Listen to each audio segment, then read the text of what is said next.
Hi, everyone. Welcome back to Hustle and Harmony. You're here with Ashley and Alyssa, and we have a special guest today. We have Paula Mathias on with us. Hey, Paula. Yay! Hi. Thanks for hopping on and being with us today. We're really excited.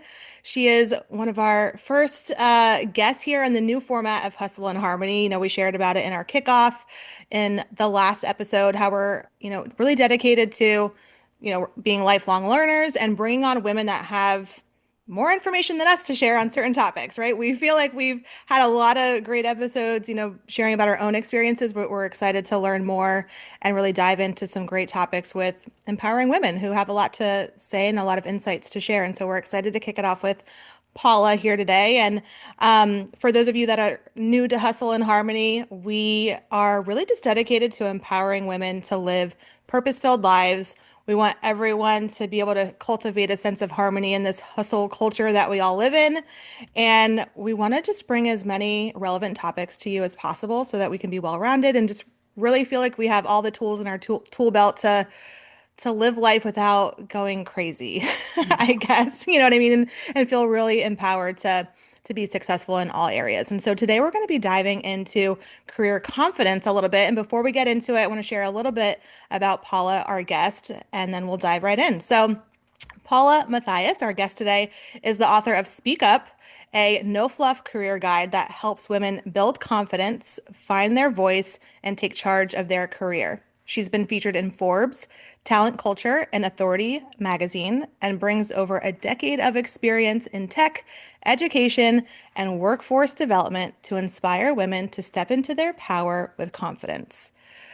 So if that intro didn't get you excited, I don't know I'm what will. super So excited. I think it's yeah, so great. let's buckle up. Let's just dive right in. Can't wait to get into it. And why don't we build on that intro a little bit? I'd love to know a little bit about your background, really in terms of what got you here. What got you really excited and passionate about advocating for women in this way? How did you know there was a gap here, right, that really needed to be addressed?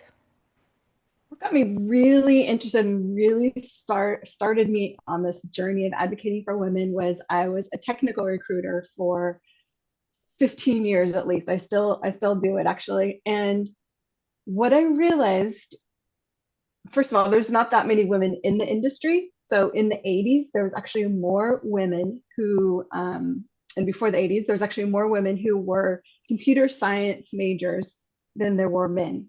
And then when gaming came to a bust, when it boomed, the games were so geared towards boys that women dropped off. Women started feeling like this isn't for me, this isn't my culture, I don't feel comfortable in this space anymore. And so, women, by not being more involved in tech, we missed out on so much, not only how our world is today, but also having a voice just in, so many decisions. Everything we do today is based in tech, and there's just not that many women who've been a part of it. Um, so as I was recruiting, I really wanted to get more women into computer science and be able to hire more women. And it was hard to find them. It was really hard to find applicants and candidates. And I had to convince them to apply for jobs or convince them to find alternative ways to get computer science knowledge. For example, boot camps or something like that that's quicker to get into those roles. But the thing that really surprised me and that I dug in deep is that once you do recruit them, so the company that I worked for went from pretty much 0% women to 30% women over five Wow, years. So nice. I dug in deep, I learned a lot, but then once I recruited them, I learned that the real problem, not only in the tech space, but also, for example, manufacturing, is retention. So you can recruit all the women that you possibly can, but actually making them want to stay in the company is really, really tricky because totally depends on the company culture. Yeah. So that's when I dug in deep to find out why that was. And a big part of it was that women felt like they didn't have a voice or they felt, imposter syndrome or insecure when they were in those roles. So that kind of the whole thing got me going and got me thinking about feeling confident to speak up and be heard and share your ideas in those roles where you might feel insecure, you might feel uncomfortable and unsure, and how you can grow that confidence so that you can find your place within those types of roles. Yeah. Yeah, I love that. And I think we've talked even about like imposter syndrome and that it just Yeah. kind of being a thing for women across the board in different situations. So I love hearing that. What do you think the most common fears are for women? Like what have you seen are their most common fears that they have about speaking up? Or why do you feel like they don't want to use their voice? Yeah. Well, I don't know about you guys, but I think it's really conditioned. We grow up Mm. like being rewarded for being a good girl, quote Hmm. unquote, and that means um, going with the flow, being kind of easygoing, raising your hand if you have a question, and just not causing trouble, not, you're rewarded for just fitting in, really. Yeah. And so in our minds, we believe that that is how we should be all the time. that that's the way you should be. And so we've been conditioned. So when we get into situations where we need to put ourselves forward, it's like everything is kind of fighting against that to Yeah. really be seen or disruptive or whatever it is. We have all these things fighting against that. So it's so hard. It's like this barrier that we have, right? That is really prohibiting us from just going for it.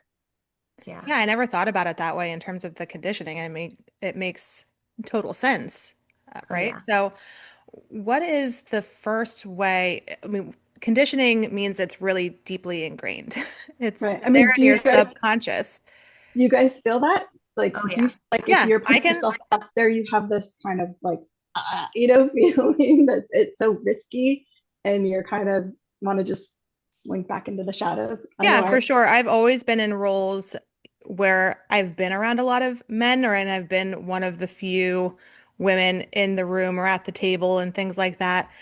And obviously, as I've gotten older and with more experience under my belt, I've gained more confidence being able to speak up and things like that. But there are definitely still times, and I can definitely remember when I was younger, just feeling so nervous that my ideas like weren't going to be good enough, or it was silly questions, or like, well, I clearly must not know what I'm talking about because I haven't been here as long. So how could I be questioning them or something like that, right? right. So I mean, it definitely resonates with me for sure. Yeah, same Mhm. for me. And I think for me, it resonates with me because when I was younger, I was very much conditioned. I don't know how or why. I think it's just how women, I think it's just how people talk to us going through school. That is how we're conditioned to be. But I realized that my personality style is actually more of an outspoken personality style. You know what I mean? Like I used to really dislike confrontation. It used to make me really nervous at first because I knew what I wanted to say in response to confrontation. I just didn't have the confidence in the moment to say it. I definitely think with age that has my confidence has for sure grown. But I also see the flip side of that being someone who is like more direct, you know what I mean? In a nice way, but you can catch some flack for that, especially from men, because it makes them uncomfortable to be in the space of a woman who has the confidence to speak her mind or, just give her opinion on certain things that maybe are things people don't think that they should have an opinion on or don't really want to hear their opinion on. So I think I've kind of seen both sides of it, but I do think it's so important for women to learn how to do so that they can, really live authentically who they are too. Right. Yeah. And I've had that too, where, you're too outspoken, you're too aggressive. Would those same standards, would they say that to a man? Yeah, You're don't be so bold. Really? right. Really? And I think we've bought into that in many respects and second guess ourselves or doubt what we're going to say, or we're like we're not smart enough or we shouldn't be in this room. Hmm. But the thing is, if you were invited into the room, you belong in the room and you deserve to be heard. You're Right. there for a reason. And so you have to remember that you bring value to the table or else you wouldn't even be in the room. Hmm. What a great way to look at it. I never thought of it that way, right? If you were invited in the first place, you're there for a reason. They Hmm. they pulled you in. Um, it's And so if much you were, easier said than done, though, for I know, sure. if you were hired, I mean, you were hired for a reason too. You weren't Right. hired to go in the background, shrink, never be heard. You were hired for your skills, for your expertise, for whatever it was. So add value to that. Take advantage of that. Because Yeah, nobody or not many people can get ahead or get to where they want to be by shrinking and being quiet. You're right, so right. You're so right. right. So, how does one start with that? How does one maybe start breaking out of that shell a little bit or breaking down that conditioning? Mm-hmm. It's tough, and you have to want it, just like anything, right? And I say that confidence is like building a muscle. You got to keep working at it. You got to go to the the gym and lift the weights to get there. And it takes time, but there's little things you can do, changing habits and implementing little things. One of my favorite small steps, baby steps to build confidence is start with asking questions. Mm, So I, besides working in tech, I've also been a lecturer for university. And I always noticed, and it always kind of drove me crazy, that it was the guys who asked all the questions or raised their hand or spoke up. And the girls, I could see on their faces that they had questions. I could see that they had good comments, they had things to add, mhm. but they shrunk themselves. And people think that by asking questions, you look dumb, but it's the opposite. By asking questions, you're showing that you're engaged, you're showing that you're thinking about things, you're showing leadership, you're showing all these great things. I mean, how many times have we been, say, speaking or on a panel, and you're done and you say, is there any questions? And someone raises their hand and you're so thankful Yeah. that they're engaging in that kind of conversation with you. Mm. Hmm. That's what you want. And it's the same with meetings, it's the same in the classroom. Your teachers or your professors actually want you to ask questions, Yeah. but it's your own insecurities thinking, oh my gosh, everyone's going to think I'm so dumb, I'm so behind if I don't ask Yeah. questions. And Hmm. the absolute opposite is true. Yeah. I love that. And That's a great I tip. love the talk about confidence. Like, I think confidence is so important. I know for me, it's something I majorly lacked in my younger years, probably even into like my mid to late 20s. My confidence was super low. And more recently, I heard a reel from the Duke women's basketball coach, and she was talking to her players, and she said, you know, you wouldn't leave your house without your clothes. Like, you go everywhere with your clothes on. Why, as women, do we leave our house without our confidence? Like, that's so important to just be wearing all the time. And Yeah. I think it's true, but building your confidence is like a muscle. It takes some work and you got to be willing to put the time in. So I love how kind of said and, that. and Yeah, and it's a asking very questions. practical, pragmatic way to start building that muscle, asking questions. Like something very simple, really, that someone can take home with them, so to speak, or take to the office with them to implement. Like, okay, like let me just focus on asking one question in each meeting or something like that, right? To get started with. Exactly. So I think that's very like practical advice for someone to start. Yeah. Yeah, that's the idea behind it, is it's fairly simple. Everybody has a question. The other thing too is if you have the question, there's most likely someone else in the room that has the same question, but just is afraid to ask it. So by you asking it, it actually shows leadership and shows that you're being brave and really good things like that. So that's just a tiny way that you can start building, because Mhm. once you start asking questions, you get used to hearing your voice, Yeah. used to hearing your voice out loud, and you get feedback too. Someone's gonna they say thanks for asking that question, or that's a great question, or whatever it is, Mhm. and that makes you feel good, and that is building your confidence a little bit at a time. Hmm. I love that. And speaking of confidence, so, confidence is something that takes time to build and it's built over time. How has your perspective of confidence changed? Like, as you've gone through life from where you started to where you are now, how has your confidence evolved? I was definitely the person who thought that if I was quiet, if I went along with things, if I was flexible and always available at work, you know, kind of the 24/7 type, I'll do whatever it takes type person. That's how I started my career. And I actually probably did that for 20 years at least, until I realized that that wasn't getting me where I wanted to go. Mm. That was somebody else driving my career, Mm-hmm. and me not being confident enough to speak up and speak out for what I wanted and how I wanted to show up for my career and the end result of how I wanted my career to go. Yeah.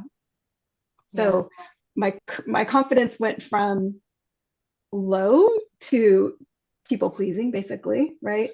To realizing that wasn't getting me where I wanted to go. I was doing things that I didn't want to do, that I didn't really have any interest in, have a passion for, to deciding I've got to turn this around.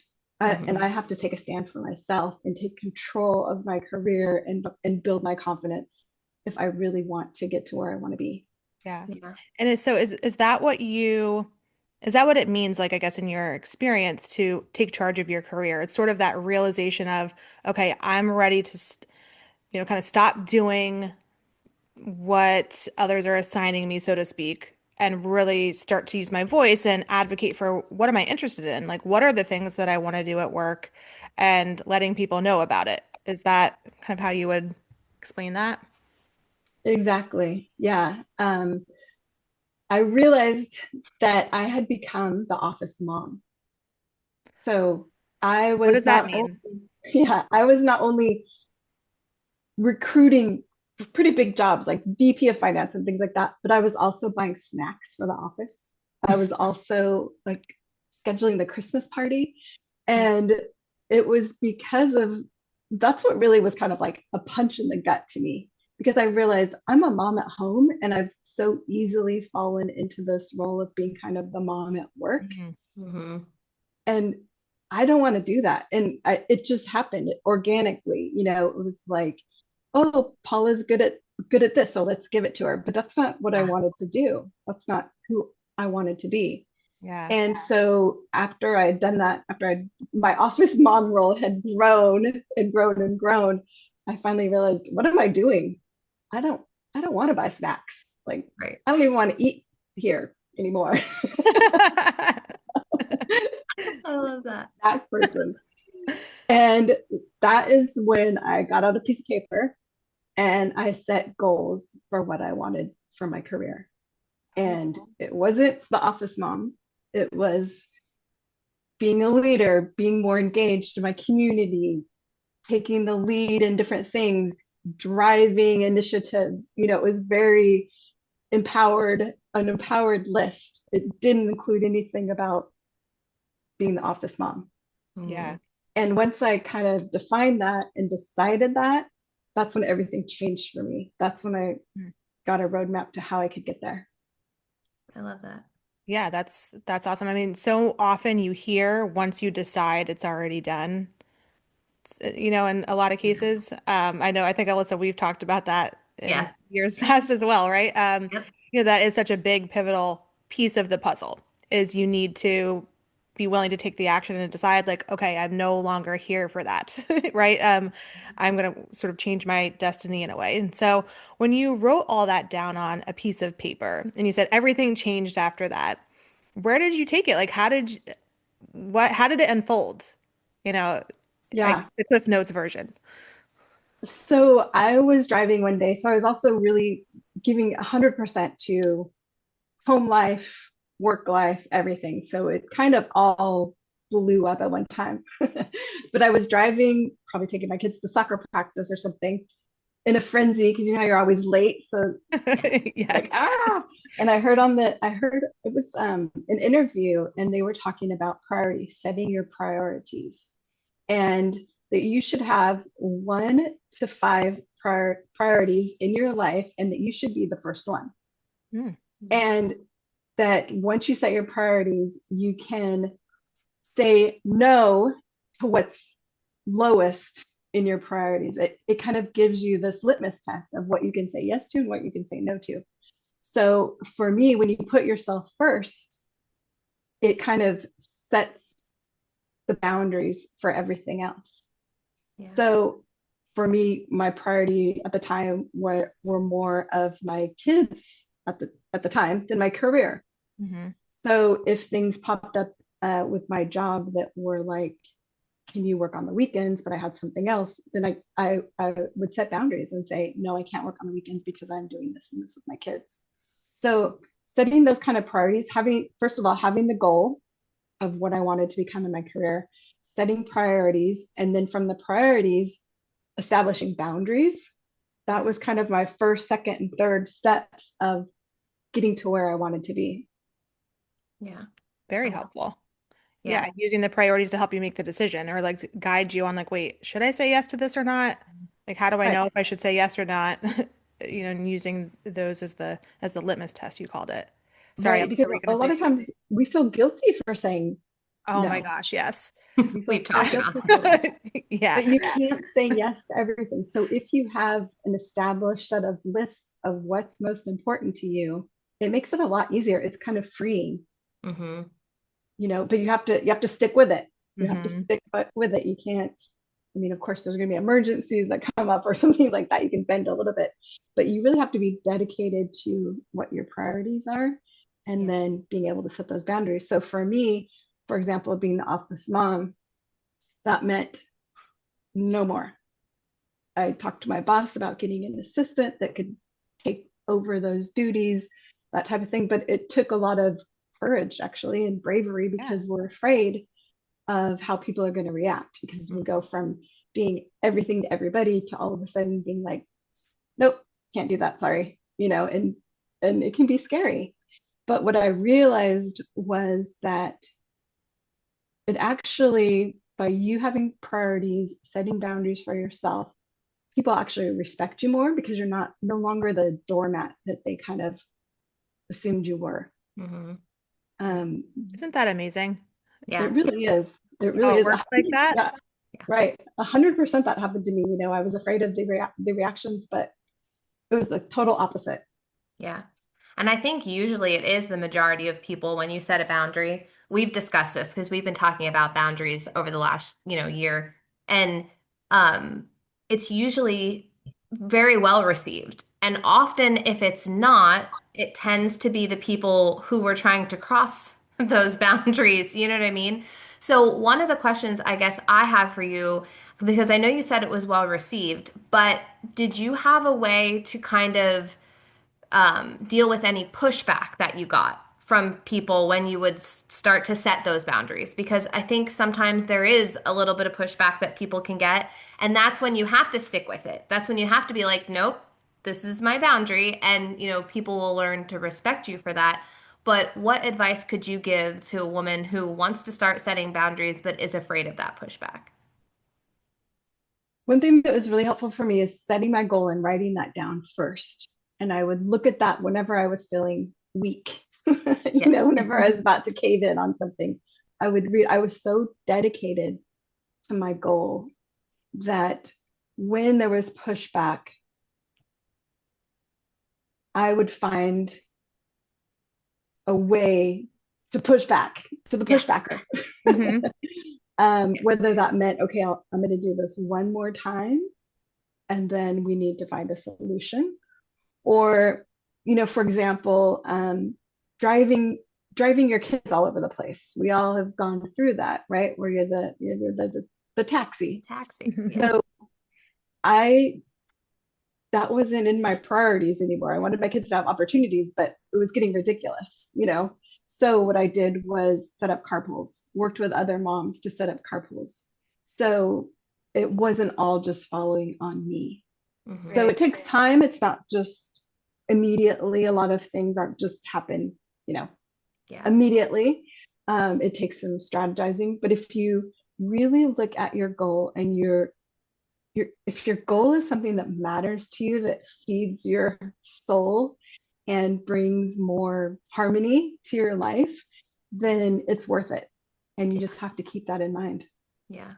I love that. And you reminded me of one thing that I like to do or remind myself of, especially in, situations where it's like, oh my gosh, it feels like this could never work, or there's this challenge and I'm trying to make something happen, but all these obstacles are getting in the way. It's, rather than thinking about, oh gosh, this just, I guess it's not going to happen. Like, guess it can't work out. It's more like, okay, how can I make this work? Like, what needs to change or what would need to happen in order to make this work? And then figure it out from there, or kind of use that as a little bit of inspiration to get the wheels turning. Because I feel like once you ask yourself the question, then your brain starts working and Mhm. starts solutioning in there versus just thinking of the problems and the issues and stuff. So you reminded me of that, and I wanted to kind of plug that in there. Yeah. But Yeah, the whole mindset shift, like having a open mindset changes everything.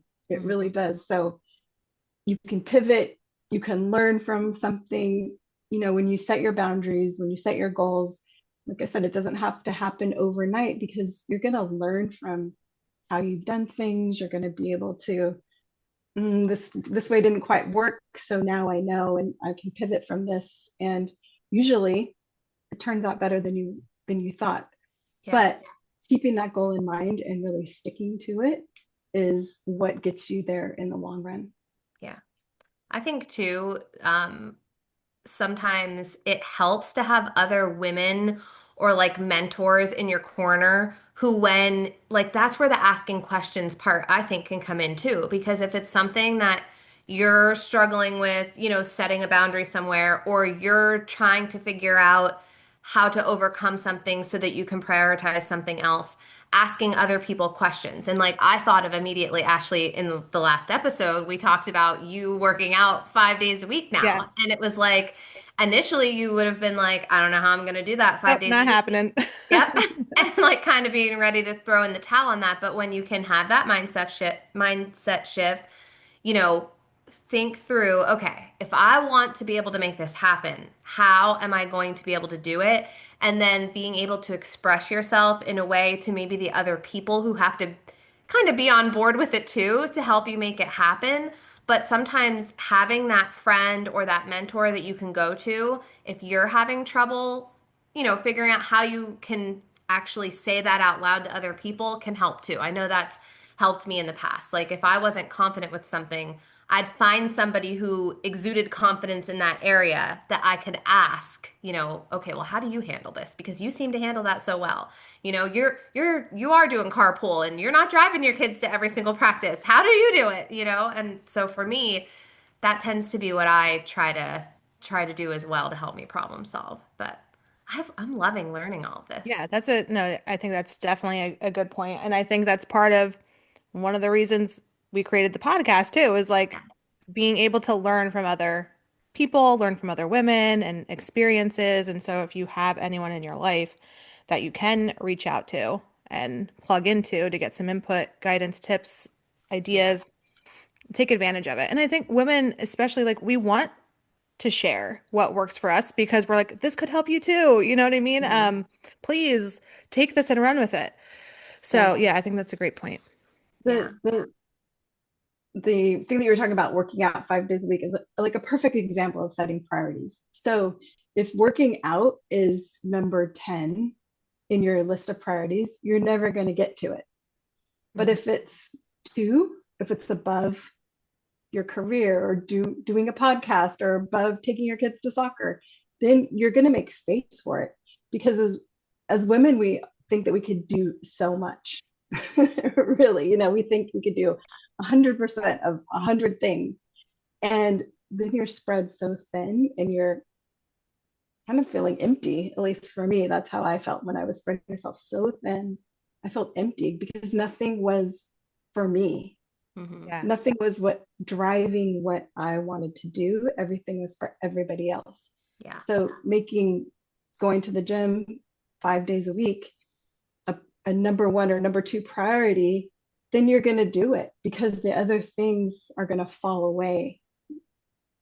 Mhm. You're going to figure out how to make it work. So whether that means borrowing time from driving kids or whatever it is, you're going to make it work because it's high on your priority list. Yeah. Yeah, you're right. It is a good and fresh example just for me personally because it is newer, and something that, I used to think, well, I have to be like doing the breakfast and doing all the things for my kids in the morning. And it's like, well, 2 days a week, I'm not going to do that because I'm going to go to a class. You know what I mean?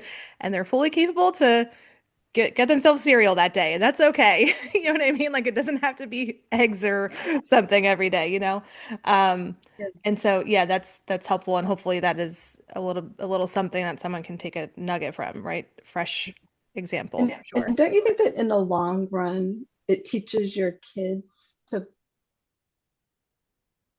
that you're important too, or that Yeah. they're, when they get to be, as they grow, that those things, it's important to protect the things that are important to Hmm. you, not just give yourself 100% to everybody else. So Mhm. even though something like that might be hard, or you're thinking, oh, I'm depriving my kids of a fresh breakfast every morning, here's your eggs and bacon every morning.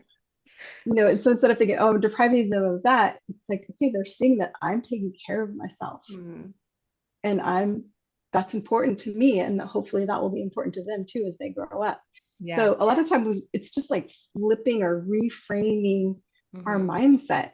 We think a negative thing about it, but if you reframe it to a positive thing, a lot of times that is the truth.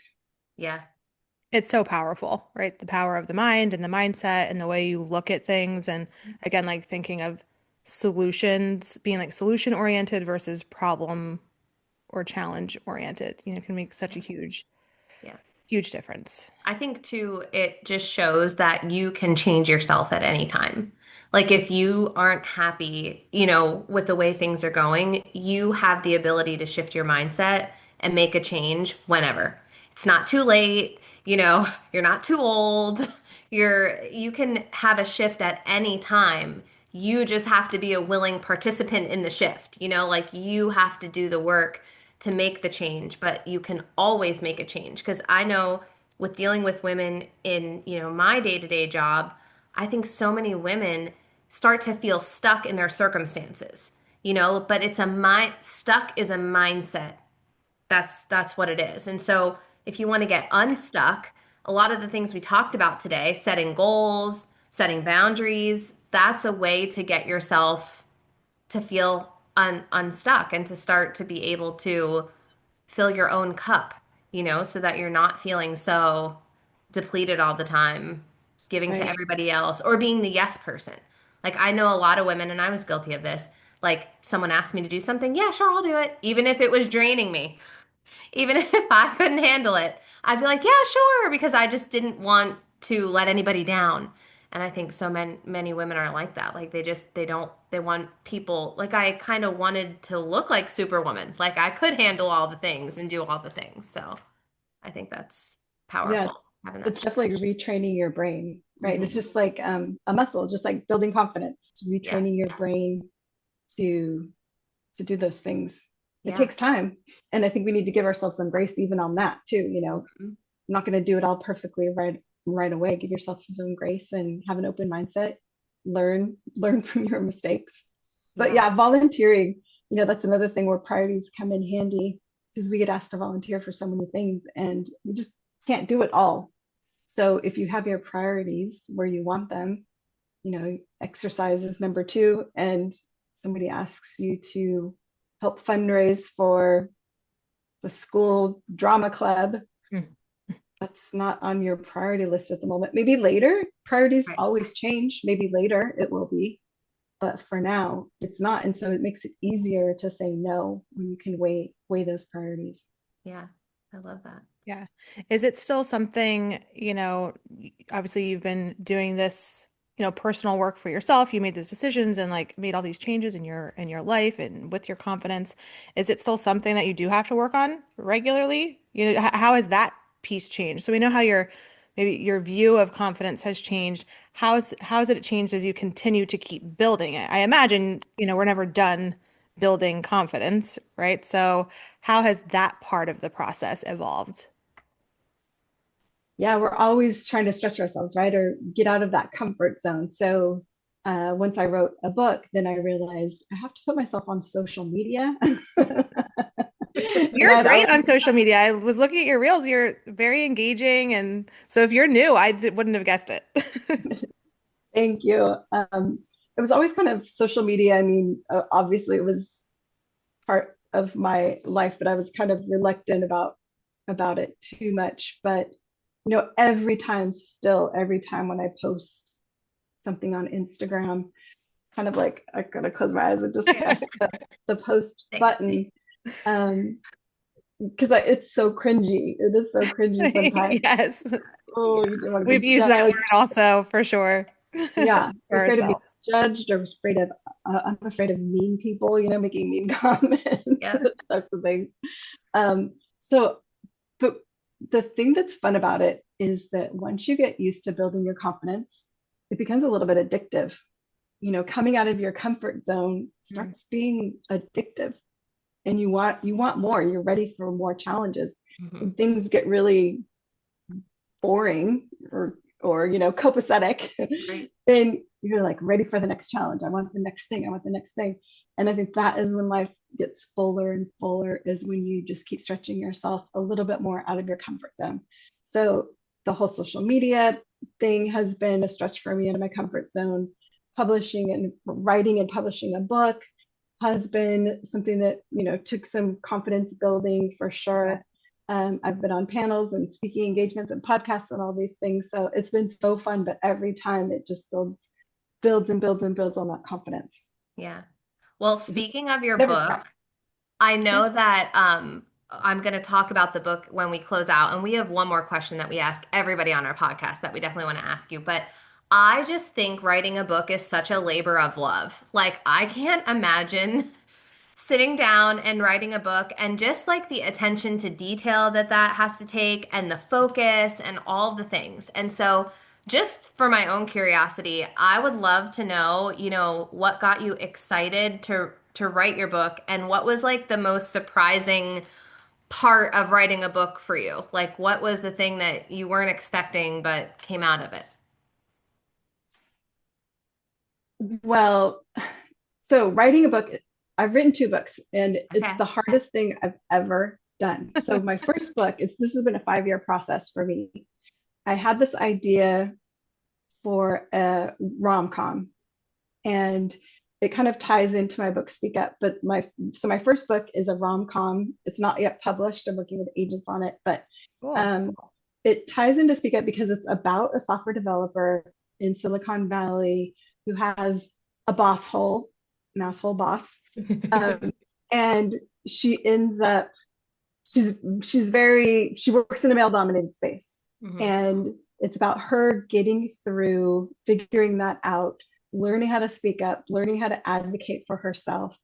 And meanwhile, the rom-com part comes in, the romance part comes in, is because she falls in love with her boss hole's son, who's younger than her, who's 10 years younger than her. Oh, I I love love the that. twist there. I know, me too.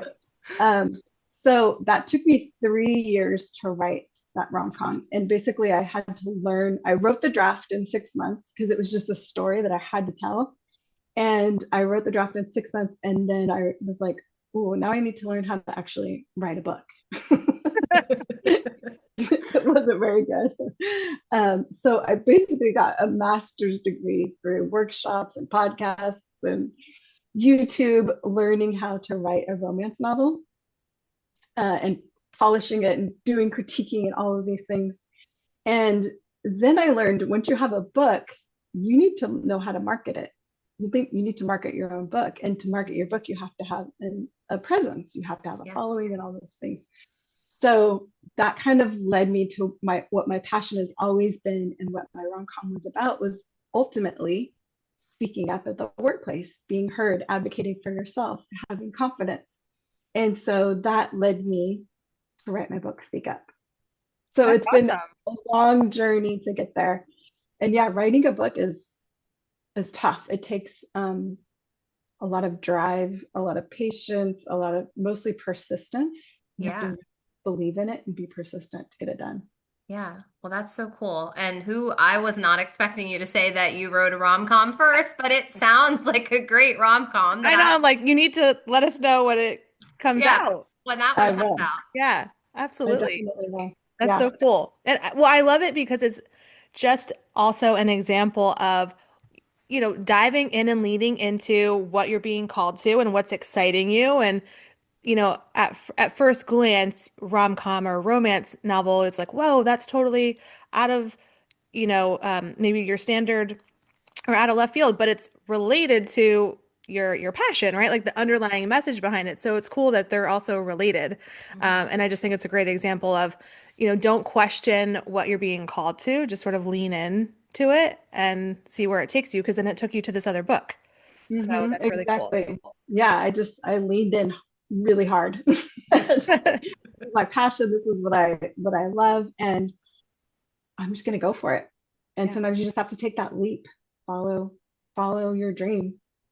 Yeah. I love that. Wow, what a great way to, kind of segue into our last question, our question that we're asking all of our guests here on Hustle and Harmony, because we're bringing in women across all different kinds of areas, All different like areas. Yeah. all different. And so we want to tie it all back to Hustle and Harmony, right? And where we started and what what we're really passionate about and why we started this podcast. And so we'd love to know from you, from your own perspective, what does living with purpose and harmony mean to you? Yeah, I love that question. I'm still trying to seek it all, do it all, and live with harmony. It takes time.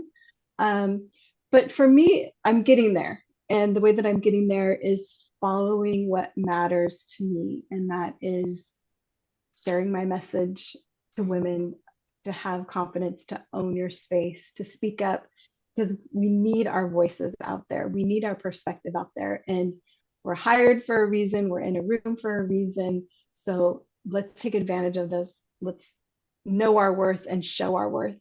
So for me, that message is what really gives meaning to my life. And as long as I'm following that, I feel a lot more balance. I feel a lot more harmony and purpose in my life.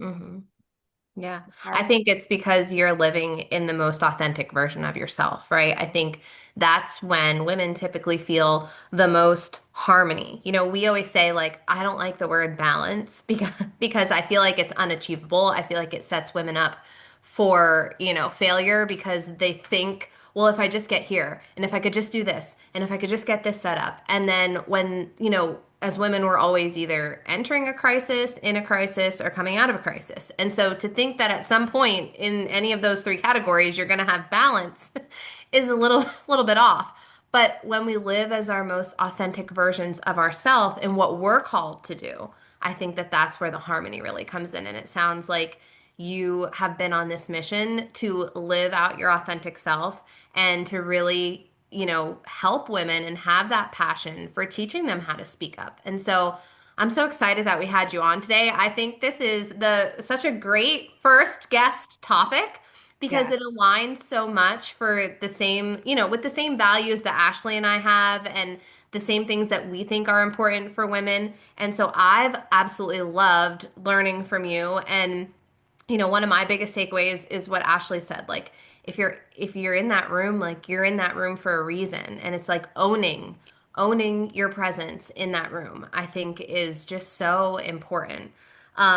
So we want to let everybody know where they can find you so that if they're interested in your book, they could grab it. So you can find Paula on her website, which is paulamathias.com. Her Instagram handle is at Paula Mathias author, and you can find her Speak Up book on Amazon. And so we'll make sure that we put all the links. There's the book. That's what it looks like. So if you head to Amazon, you can find that there. I think it's, a great book for women to consider if they have difficulties in those areas and they're working on building that muscle of confidence. When you're working on building that muscle of confidence, that's the self-development you want to seek. You want to read books like that because it's going to help you to build that muscle. So, Paula, thank you so Yeah. much for Thank you being here with so us today. much. Ash, do you have anything else to share before No, we I hop mean, I off? think you pretty much summed it up. I think, the one other thing I would add is I know we were kind of focusing on a lot around career and career empowerment, but really when it comes to confidence and speaking up, that's everywhere in your life. And so it just is so crucial, even getting the confidence to speak up about what your priorities are, which is something else we talked about in Mhm. life and how you can, make sure that you're putting yourself at the top and communicating that appropriately. And so I just think it's such a powerful skill to develop because it can be developed. It's not like if you don't have it, you'll never have it.